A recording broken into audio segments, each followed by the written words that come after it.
Several members, including Mr. Singh, the leader of the opposition, Ms. Hazel Phua and Mr. Leong Man Wai, questioned the need to increase the GST given our strong fiscal position. I should remind members that we are in this strong fiscal position precisely because the government took the necessary steps early in this term to raise revenues. But if we were to rewind the clock and consider our situation, imagine what our situation was at the beginning of this decade. We were in the thick of battle, fighting COVID. I know it feels like a bad dream and a distant memory to all of us, but those were truly tough times. Healthcare spending was rising, especially with our rapidly aging population.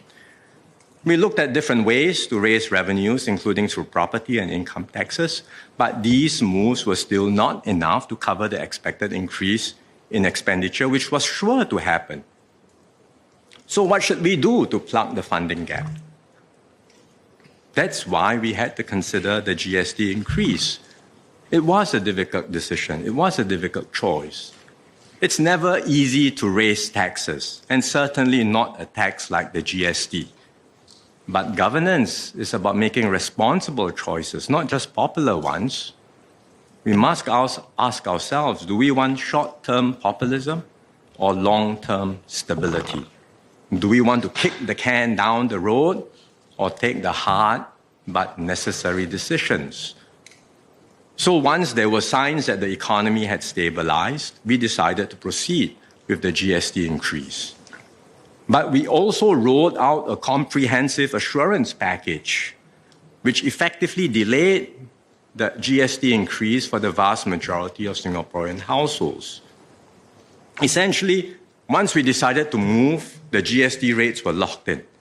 But with the assurance package, we could be more responsive to changing circumstances, and we could push back effectively the impact of the GST increase. And that's exactly what we did.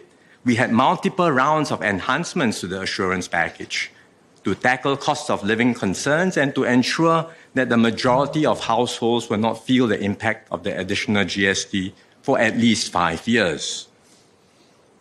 At the same time, we have a permanent GST voucher, which we also enhanced.